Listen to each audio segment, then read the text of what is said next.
ಸಮಸ್ತ ಕೇಳುಗರಿಗೆ ಓದುವ ಪ್ರೀತಿಗಾಗಿ ಯೂಟ್ಯೂಬ್ ಚಾನಲ್ಗೆ ಸ್ವಾಗತ. ಕಾಂಟ್ರಾಕ್ಟರ್ ಭೀಮರಾಯ.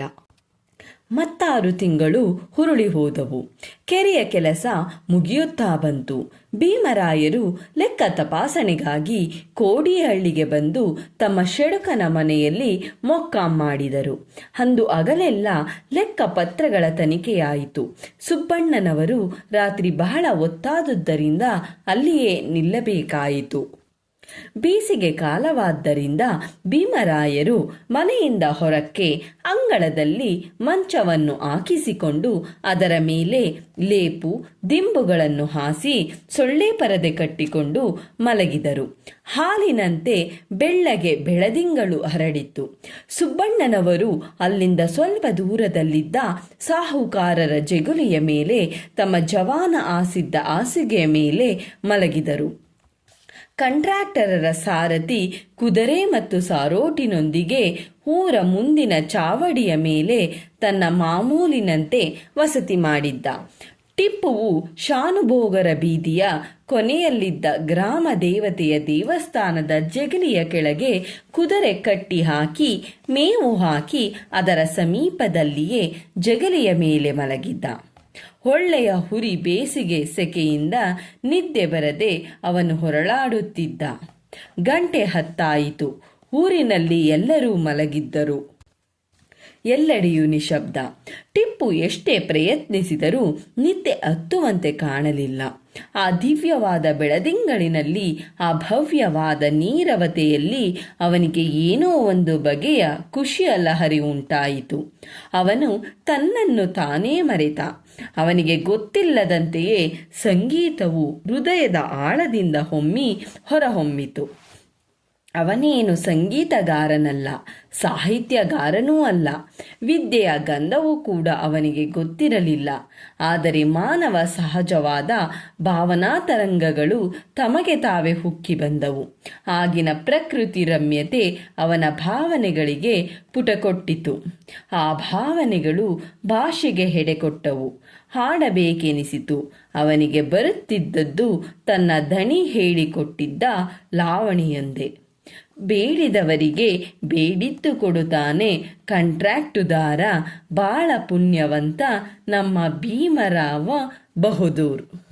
ಕಾಂಟ್ರಾಕ್ಟ್ ಕೆಲಸ ಮಾಡಿಸೋದರಲ್ಲಿ ಬಹಳ ಹಿಕ್ಮತ್ಕಾರ, ಸಾತ್ಯಕಿಯಂತ ತಮ್ಮ ಅದಾನ ಕೃಷ್ಣರಾವ್ ಬಹದ್ದೂರ. ಯಾರಾದರೂ ಕೇಳಿಸಿಕೊಂಡರೆಂಬ ಯೋಚನೆಯೇ ಬರಲಿಲ್ಲ ಅವನಿಗೆ. ಹೊತ್ತು ಮೀರಿದ ರಾತ್ರಿಯಾದ್ದರಿಂದ ಎಲ್ಲರೂ ನಿದ್ರೆ ಹೋಗಿರಬಹುದಾದ ಆ ಸಮಯದಲ್ಲಿ ಆ ಯೋಚನೆ ಬರಲು ಕಾರಣವಿರಲಿಲ್ಲ. ಆದ್ದರಿಂದ ಅವನ ಲಾವಣಿ ಹಾಡು ನಿಸ್ಸಂಕೋಚವಾಗಿ, ನಿರ್ಭಯವಾಗಿ, ನಿರ್ಗಳವಾಗಿ ಸಾಗಿತು. ಹಾಗೆ ಪ್ರಾರಂಭವಾದುದು ಸುಬ್ಬಣ್ಣನವರು ಮಾಡಿದ ಪದವಿದು ತಳುಕಿನ ಊರಲ್ಲಿ ಎಂಬ ಅಂಕಿತದೊಡನೆ ಮುಕ್ತಾಯವಾಯಿತು. ಲಾವಣಿ 100 ಪದ್ಯಗಳು ದಣಿ ಹೇಳಿಕೊಟ್ಟಿದ್ದಂತೆ ಚಾಚೋ ತಪ್ಪದೆ ಹೊರಬಂದಿದ್ದವು. ಗಂಧರ್ವ ಗಾನವನ್ನು ಯಾರು ಕೇಳಲಿಲ್ಲವೆಂದು ಟಿಪ್ಪು ಅಂದುಕೊಂಡಿದ್ದ. ಆದರೆ ಯಾರನ್ನು ಉದ್ದೇಶಿಸಿ ಆ ಲಾವಣಿಯನ್ನು ಬರೆಯಲಾಗಿತ್ತೋ ಆ ಭೀಮರಾಯರೇ ಅದನ್ನು ಆದ್ಯಂತವಾಗಿ ಅಕ್ಷರವಾಗಿ ಕೇಳಿದ್ದರು. ಅವರಿಗೆ ಯಾವುದೋ ಯೋಚನೆಯಲ್ಲಿ ನಿದ್ರೆ ಬರದೆ ಸುಮ್ಮನೆ ಮಲಗಿದ್ದರು. ರಾತ್ರಿಯ ಬೆಳದಿಂಗಳು ನೀರವವಾಗಿದ್ದು ಯಾವ ಅಡೆತಡೆಯೂ ಇಲ್ಲದೆ ಯೋಚನಾ ಪ್ರವಾಹ ಸರಾಗವಾಗಿ ಹರಿಯುತ್ತಿತ್ತು. ಇದ್ದಕ್ಕಿದ್ದಂತೆಯೇ ಟಿಪ್ಪುವಿನ ರೇಡಿಯೋ ಆರಂಭವಾಯಿತು. ಅದರ ಆರಂಭದಲ್ಲಿಯೇ ತಮ್ಮ ಹೆಸರು ಬಂದದ್ದು ಕೇಳಿ ಅವರು ಚಕಿತರಾದರು. ಕಿವಿಗೊಟ್ಟು ಆಲಿಸಿದರು. ಎಲ್ಲವೂ ತಮ್ಮ ಚರಿತ್ರೆಯೇ. ಕಡೆಯಲ್ಲಿ ತಳುಕಿನ ಸುಬ್ಬಣ್ಣನವರ ಅಂಕಿತ. ಈ ಕವನವು ಅವರ ರಚನೆಯೇ ಎಂದು ಮನದಟ್ಟಾಯಿತು. ಸುಬ್ಬಣ್ಣ ಕವಿಯೆಂದು ಹಾಡುಗಳನ್ನು ರಚಿಸುತ್ತಾನೆಂದು ಅವರು ಕೇಳಿದ್ದರು. ಹಾಗೆ ರಚಿಸಿದ್ದ ಕೆಲವು ದೇವರ ನಾಮಗಳನ್ನು ಕೇಳಿಯೂ ಇದ್ದರು. ಪ್ರಾಸಬದ್ಧವಾಗಿ ಶ್ರಾವ್ಯವಾಗಿದ್ದ ಅವನ್ನು ಕೇಳಿ ಎಲೆ ನಮ್ಮ ಸುಬ್ಬಣ್ಣ ಪರವಾಗಿಲ್ಲಪ್ಪ, ಕವಿತ್ವವನ್ನು ಕೂಡ ಮಾಡುತ್ತಾನೆ ಎಂದು ಮೆಚ್ಚಿದರು. ಸಣ್ಣ ಪುಟ್ಟ ಹಾಡುಗಳನ್ನು ರಚಿಸಬಲ್ಲನೇ ಹೊರತು ಹೀಗೆ 100 ಪದ್ಯಗಳ ದೀರ್ಘವಾದ ಲಾವಣಿಯನ್ನು ಬರೆಯಬಲ್ಲ ಕವಿತಾ ಸಾಮರ್ಥ್ಯವಿರಬಹುದೆಂದು ಆತ ಭಾವಿಸಿರಲಿಲ್ಲ. ಆ ರಾತ್ರಿ ಟಿಪ್ಪು ಹಾಡಿದ ಒಂದೊಂದು ನುಡಿಯು ಆದಿಪ್ರಾಸ ಅಂತ್ಯಪ್ರಾಸಗಳಿಂದ ಕೂಡಿ ರಸಭಾವಗಳನ್ನು ಒಳಗೊಂಡು ವಿಷಯ ಗರ್ಭಿತವಾಗಿ ಅಣಿಮುತ್ತಿನಂತಿತ್ತು. ಅತ್ಯಂತ ಹೃದಯವಾಗಿದ್ದ ಆ ಹಾಡು ಭೀಮರಾಯರ ಹೃದಯವನ್ನು ಹೆಮ್ಮೆ ಸಂತೋಷಗಳಿಂದ ಕುಣಿಸಿತು. ಮರುದಿನ ಬೆಳಗಾಯಿತು. ಪಾಠವಿಧಿಗಳೆಲ್ಲ ತೀರಿ ಸ್ನಾನ ಸಂಧ್ಯಾವಂದನೆಗಳಾದವು. ಸುಬ್ಬಣ್ಣನವರು ಪಾರಾಯಣವನ್ನು ಮುಗಿಸಿ ಎಲ್ಲರೊಡನೆ ಫಲಹಾರ ಮಾಡಿದುದಾಯಿತು. ಶಾನುಭೋಗರ ಮನೆಯಲ್ಲಿ ಪಡಸಾಲೆಯಲ್ಲಿ ಆಸಿದ್ದ ವಿಸ್ತಾರವಾದ ಜಮಾಖಾನೆಯ ಮೇಲೆ ಎಲ್ಲರೂ ಕುಳಿತರು. ಆಗ ಭೀಮರಾಯರು, ಅಯ್ಯ ಸುಬ್ಬಣ್ಣ, ಇತ್ತೀಚೆಗೆ ನೀನು ತುಂಬ ತಂಟೆಕೋರನಾಗಿದ್ದೀಯೆ. ಹಾಗೆಂದು ನನಗೆ ಫಿರ್ಯಾದಿ ಬರುತ್ತಾ ಇವೆ. ಬೇಕಾದಷ್ಟು ರಗಳೆಗಳಿಗೆ ನೀನು ಅವಕಾಶ ಮಾಡಿಕೊಡುತ್ತಿದ್ದಿ. ನೀನು ಬಹಳ ಒಳ್ಳೆಯವನೆಂದುಕೊಂಡಿದ್ದೆ. ಅದ್ಯಾಕೆ ಹೀಗೆ ಮಾಡಿಕೊಂಡೆ ಎಂದು ಗಂಭೀರ ಮುಖಮುದ್ರೆಯಿಂದ ಕೇಳಿದರು. ಅವನ ಮಾತಿನಲ್ಲಿ ಮಾಮೂಲಾದ ದರ್ಪವಿತ್ತು. ಸುಬ್ಬಣ್ಣನವರಿಗೆ ಗಾಬರಿಯಾಯಿತು. ನಾನು ಯಾರಿಗೂ ಏನು ಮಾಡಿದೆ? ಕೂಲಿಯವರನ್ನು ಕುರಿತು ಕೂಡ ನಾನು ಕೆಟ್ಟ ಮಾತುಗಳನ್ನಾಡುವುದಿಲ್ಲ. ನನ್ನ ಮೇಲೆ ಯಾರು ತರಲೆ ಮಾಡಿರಬಹುದು? ನಾನು ಎಂದು ದಣಿಗೆ ಮೋಸ ಮಾಡಿಲ್ಲ. ಅನ್ಯಾಯವಾಗಿ ಒಂದು ಕಾಸನ್ನು ಮುಟ್ಟಿಲ್ಲ. ನನಗೆ ತಿಳಿದಿರುವಂತೆ ನನಗೆ ಹಗೆಗಳು ಯಾರೂ ಇಲ್ಲ. ಆದರೂ ಇಂತಹ ಆಕ್ಷೇಪಣೆ ಏಕೆ ಎಂದು ತಮ್ಮಲ್ಲೇ ಆಲೋಚಿಸುತ್ತಾ ಬೆರಗಾಗಿ, ಭಾವ, ನೀವು ಹೇಳುವುದೇ ನನಗೆ ಅರ್ಥವಾಗುತ್ತಿಲ್ಲ. ನಾನು ಮಾಡಿದಂತಹ ಅಪರಾಧವಾದರೂ ಏನು? ಹಾಗೆಂದು ಹೇಳಿದವರು ಯಾರು? ದಯವಿಟ್ಟು ತಿಳಿಸಿ. ನನ್ನ ದೋಷವೇನಾದರೂ ಇದ್ದರೆ ಒಪ್ಪಿಕೊಳ್ಳುತ್ತೇನೆ, ಸರಿಪಡಿಸಿಕೊಳ್ಳುತ್ತೇನೆ ಎಂದು ಹೇಳಿದರು. ಯಾರೇನು ಹೇಳುವುದಯ್ಯ? ನಿನ್ನ ಜವಾನ ಟಿಪ್ಪುವೆ ನಿನ್ನೆ ರಾತ್ರಿ ನನಗೆ ಎಲ್ಲವನ್ನು ವಿವರವಾಗಿ ಹೇಳಿದ್ದಾನೆ. ಈಗಲೇ ಅವನಿಗೆ ಹೇಳಿ ಕಳಿಸುತ್ತೇನೆ. ನಿನ್ನ ಸಮಕ್ಷಮದಲ್ಲಿಯೇ ಎಲ್ಲವನ್ನು ಹೇಳಿಸುತ್ತೇನೆ ಎಂದು ಹೇಳಿ ಬಾಗಿಲಲ್ಲಿ ನಿಂತಿದ್ದ ಹಾಳಿಗೆ, ಎಲ್ಲೋ ಚಿತ್ತ, ಮಾರಮ್ಮನ ಗುಡಿ ಹತ್ತಿರ ಜವಾನ ಟಿಪ್ಪು ಇದ್ದಾನೆ, ಅವನಿಗೆ ಈ ಕೂಡಲೇ ಬರಬೇಕೆಂದು ಹೇಳು ಎಂದು ಹೇಳಿ ಕಳುಹಿಸಿದರು. ದೊಡ್ಡ ದಣಿಗಳು ಕರೆಯುತ್ತಾರೆಂದು ಕೇಳಿ ಟಿಪ್ಪುವಿನ ಜಂಗಾಬಲವೇ ಹುಡುಗಿ ಹೋಯಿತು. ಅರೆ ಅಲ್ಲ, ಹೇ ಕ್ಯಾ ಹೇ ಎಂದು ಅಲ್ಲಿಂದ ಓಡೋಡಿ ಬಂದನೇ ಭೀಮರಾಯನಿಗೆ ನೆಲಮುಟ್ಟಿ ಸಲಾಂ ಮಾಡಿ ದೂರ ನಿಂತುಕೊಂಡ. ಭೀಮರಾಯರು ಅವನತ್ತ ಒಮ್ಮೆ ದುರ ನೋಡಿದರು. ಟಿಪ್ಪುವಿನ ಎದೆಗುಂಡಿಗೆ ಹೊಡೆದಂತಾಯಿತು. ಭೀಮರಾಯರು ಕೃತ್ರಿಮ ಕೋಪವನ್ನು ನಟಿಸುತ್ತಾ, ಕ್ಯಾರೆ ಹೈವಾನ್, ನೆನ್ನೆ ರಾತ್ರಿ ಏನು ಮಾಡುತ್ತಿದ್ದೆಯೋ ಎಂದು ರಾಜದರ್ಪದಿಂದ ಕೇಳಿದರು. ಅವರ ಜಬರ್ದಸ್ತನ್ನು ಕಂಡು ಟಿಪ್ಪುವಿಗೆ ಮಂಕು ಹಿಡಿದಂತಾಯಿತು. ನಿನ್ನೆ ರಾತ್ರಿ ತಾನು ಏನು ಮಾಡಿದೆ? ಏನು ಇಲ್ವಲ್ಲ. ಅವನು ಎದೆಯನ್ನು ಸವರಿಕೊಳ್ಳುತ್ತಾ, ಹುಜೂರ್, ಮಾಫ್ ಕರೋಣ, ನಿನ್ನೆ ರಾತ್ರಿ ನಾನು ನನ್ನ ದಣಿಯ ಕುದುರೆಯ ಹತ್ತಿರ ಕಾವಲಿಗಾಗಿ ಮಲಗಿದ್ದೆ ಅಷ್ಟೇ ಎಂದು ತೊದಲಿದ. ಆಗ ಭೀಮರಾಯರು ಮತ್ತಷ್ಟು ಗರ್ಜನೆ ಧ್ವನಿಯಿಂದ, ಅರೆ ಬೇಕೂಫ್, ಸುಮ್ಮನೆ ಮಲಗಿದ್ದೀಯೇನೋ? ಸುಳ್ಳು ಬೊಗಳುತ್ತೀಯ? ಏನೇನೋ ಒದರುತ್ತಿರಲಿಲ್ಲವೇನೋ? ಏನೋ ಅದು ನೀನು ಆಡುತ್ತಲಿದ್ದುದು? ನಿಜ ಹೇಳು, ಇಲ್ಲದಿದ್ದರೆ ಕೊರಡೆ ಹೇಟು ಬಿದ್ದಿತು, ಹುಷಾರ್ ಎಂದರು. ಟಿಪ್ಪುವಿಗೆ ತಾನು ಹಿಂದಿನ ರಾತ್ರಿ ಲಾವಣಿ ಹಾಡಿದುದು ಜ್ಞಾಪಕಕ್ಕೆ ಬಂತು. ದೊಡ್ಡ ದಣಿ ಅದನ್ನು ಕೇಳಿದ್ದಾರೆ. ಏನೋ ಗಂಡಾಂತರ ಕಾದಿದೆ ಎಂದು ಭಯವಾಯಿತು. ಆದರೂ ಸತ್ಯವನ್ನು ಹೇಳದೆ ಬೇರೆ ಮಾರ್ಗವಿಲ್ಲ. ಅವನು ತಲೆ ತಗ್ಗಿಸಿಕೊಂಡು, ಹುಜೂರ್, ನಿನ್ನೆ ರಾತ್ರಿ ನಾನು ಲಾವಣಿ ಹಾಡಿದೆ.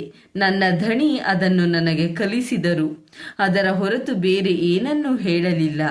ತಪ್ಪಾಗಿದ್ದರೆ ಮಾಫ್ ಮಾಡಬೇಕು ಎಂದು ಅವರ ಮುಂದೆ ಅಡ್ಡಬಿದ್ದ. ಆಗ ಭೀಮರಾಯರು ಸುಬ್ಬಣ್ಣನವರ ಕಡೆ ತಿರುಗಿ, ಕೇಳಿದೆ ಏನಯ್ಯ ಸುಬ್ಬರಾಯ ನಿನ್ನ ಪ್ರತಾಪವನ್ನ? ನೀನು ಹುಚ್ಚಾಗಿ ಏನೋ ಬರೆಯುವುದು, ನಿನ್ನ ಜವಾನ ಅದನ್ನು ಒರಲಿಕೊಳ್ಳುವುದು. ಇದು ತಂಟೆಯಲ್ವೋ ತಗಾದೆಯಲ್ವೋ? ಆಗಲಿ, ನಿಲ್ಲು, ನಿಮ್ಮಿಬ್ಬರಿಗೂ ಸರಿಯಾಗಿ ಮಾಡ್ತೀನಿ. ನಿಮ್ಮ ಲೆಕ್ಕದ ಪುಸ್ತಕಗಳನ್ನು ತೆಗೆದುಕೊಂಡು ಬಾ ಎಂದು ಅಪ್ಪಣೆ ಮಾಡಿದರು. ಪುಸ್ತಕ ಬಂತು. ಅದರಲ್ಲಿ ನನ್ನ ಮೇಲೆ ಲಾವಣಿ ಬರೆದಿದ್ದಕ್ಕಾಗಿ ಕವಿ ಸುಬ್ಬಣ್ಣನಿಗೆ ನುಡಿಯೊಂದಕ್ಕೆ 2 ರೂಪಾಯಿಗಳಂತೆ 100 ನುಡಿಗಳಿಗೆ 200 ರೂಪಾಯಿಗಳನ್ನು, ಅದನ್ನು ಕಾವ್ಯವಾಗಿ ಹಾಡಿದ ಜವಾನ ಟಿಪ್ಪುವಿಗೆ 50 ರೂಪಾಯಿಗಳನ್ನು ಬಹುಮಾನವಾಗಿ ಮಂಜೂರು ಮಾಡಿದ್ದೇನೆ. ಭೀಮರಾಯ ಕಾಂಟ್ರಾಕ್ಟರ್ ಎಂದು ಬರೆದು ಹಿಂದಕ್ಕೆ ಕೊಟ್ಟರು. ಅದನ್ನು ತೆರೆದು ನೋಡಿದಾಗ ಸತ್ಯ ಸಾಕ್ಷಾತ್ಕಾರವಾಯಿತು. ಗುಣಗ್ರಾಹಿಯಾದ ಭೀಮರಾಯರ ಉದಾರ ಹೃದಯವನ್ನು ಕಂಡ ಜನ ಅವರನ್ನು ಬಾಯ್ತುಂಬ ಹೊಗಳಿದರು. ಸುಬ್ಬಣ್ಣನವರ ಆರ್ಥಿಕ ಸ್ಥಿತಿ ಸುಧಾರಿಸಿತು.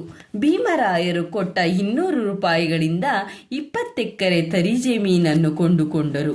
ತಳುಕಿಗೆ 2 ಮೈಲಿ ದೂರದಲ್ಲಿ ಹೊಸಹಳ್ಳಿ ಎಂಬ ಗ್ರಾಮವಿದೆ. ಅಲ್ಲಿಯ ಗ್ರಾಮಸ್ಥರು ತಾವಿದ್ದ ಹಳ್ಳಿಯನ್ನು ತ್ಯಜಿಸಿ ಅಲ್ಲಿಂದ ದಕ್ಷಿಣಕ್ಕೆ 2 ಪರ್ಲಾಂಗು ದೂರದಲ್ಲಿ ಹೊಸದಾಗಿ ಮನೆಗಳನ್ನು ಕಟ್ಟಿಕೊಂಡಿದ್ದರು. ಆದ್ದರಿಂದಲೇ ಆ ಊರಿಗೆ ಹೊಸಹಳ್ಳಿ ಎಂದು ಹೆಸರು.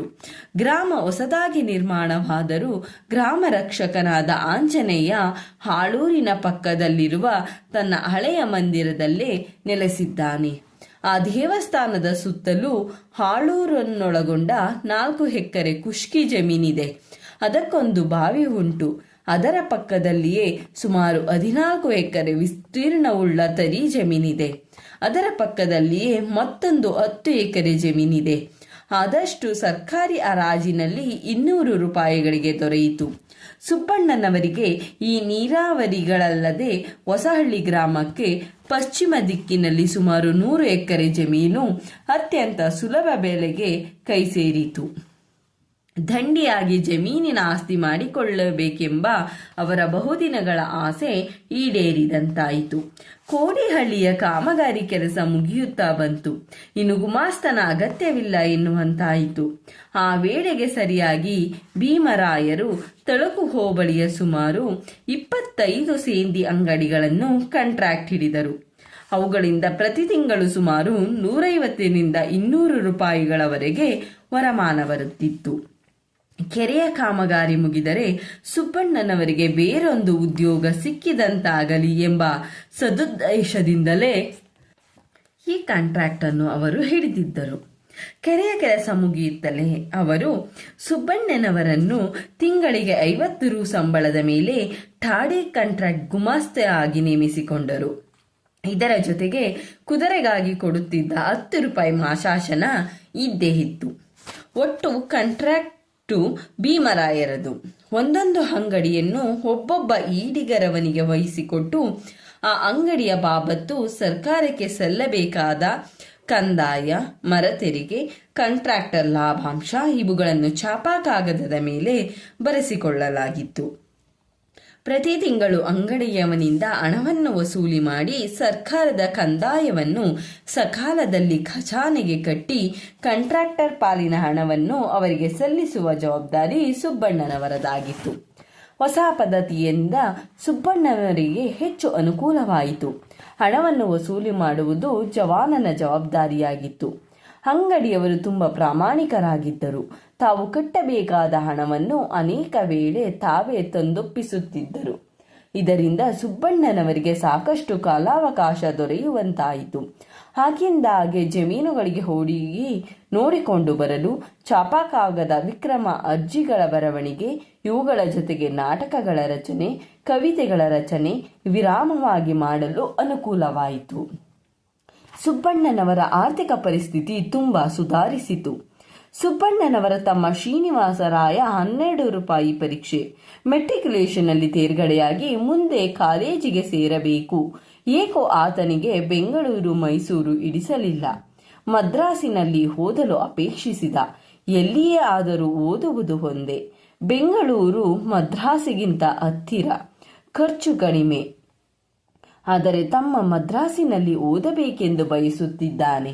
ಸ್ವಲ್ಪ ದುಬಾರಿ ವೆಚ್ಚಕ್ಕಾಗಿ ತಮ್ಮನ ಮನಸ್ಸನ್ನು ಈಕೆ ನೋಯಿಸಬೇಕು? ಹೇಗೂ ರಾಮಚಂದ್ರ ಪ್ರಭು ಸಾಕಷ್ಟು ಅನುಕೂಲವನ್ನು ಕೊಟ್ಟಿದ್ದಾನೆ. ತಮ್ಮನ ಇಷ್ಟದಂತೆಯೇ ಆಗಲಿ.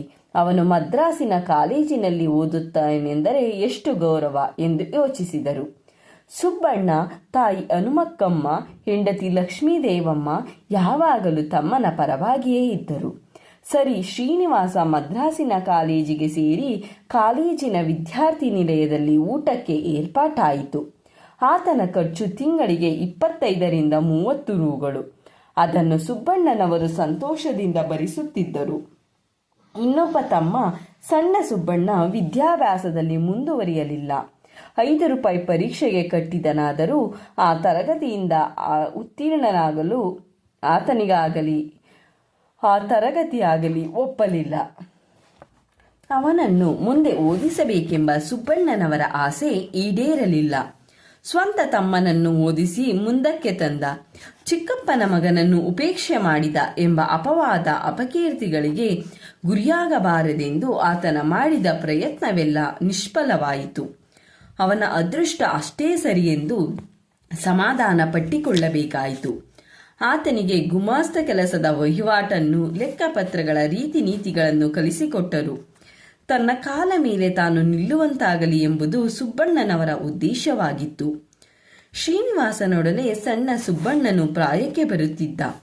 ಇಬ್ಬರಿಗೂ ವಿವಾಹ ಮಾಡಿ ಮನೆತನಸ್ಥರಾದ ಅವರು ತಮ್ಮ ಜೀವನವನ್ನು ನಿರಾಯಾಸವಾಗಿ ನಡೆಸಿಕೊಂಡು ಹೋಗುವುದಾಗಿ ಮಾಡಿದರೆ ತಮ್ಮ ಮೇಲಿನ ಭಾರ ಎಷ್ಟೋ ಮಟ್ಟಿಗೆ ಕಡಿಮೆಯಾಗುವುದೆಂದು, ಅದು ತಮ್ಮ ಅವಶ್ಯ ಕರ್ತವ್ಯವೆಂದು ಅವರು ಆಲೋಚಿಸಿದರು.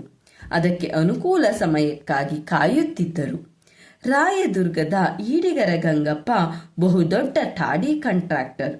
ಆತನ ಅಂಗಡಿಗಳಿಗೆ ಪ್ರತಿದಿನವೂ ಕನಿಷ್ಠ ಪಕ್ಷ 4 ಗಾಡಿ ಭರ್ತಿ ಸೇಂದಿಬೇಕಾಗಿತ್ತು. ಈ ಪುಸ್ತಕದಲ್ಲಿ 2 ಪೇಜು ಪ್ರಿಂಟ್ ಆಗಿಲ್ಲ, ನಂತರದ್ದು ಅಷ್ಟು 2 ಪೇಜ್ ಬಿಟ್ಟು ಮತ್ತೆ ಮುಂದುವರಿಸ್ತಾ ಇದ್ದೀನಿ.